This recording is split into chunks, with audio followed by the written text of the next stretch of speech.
অনেক নওজোয়ান দাঁড়াইছো বসছো, প্রিয় নওজোয়ান, তোমরা আল্লাহকে সাক্ষী রেখে বলো, একটি বছর আজকে শেষ হবে।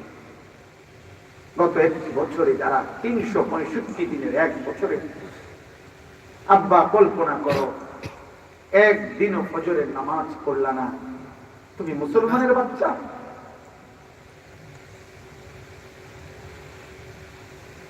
আরে না ফরমান, তুমি মানুষের বাচ্চা। বলো আজ 31শে ডিসেম্বরের এই রাতে দাঁড়িয়ে তুমি বলো কেমনে পারলা?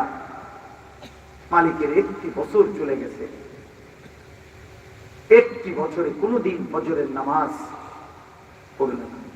365 দিনে এক বছর চলে গেছে, এমন অগণিত নাফরমান আছে যারা 365 দিনের কোনদিন 5 ওয়াক্ত নামাজ পড়ে না। হায় হায় নাফরমান।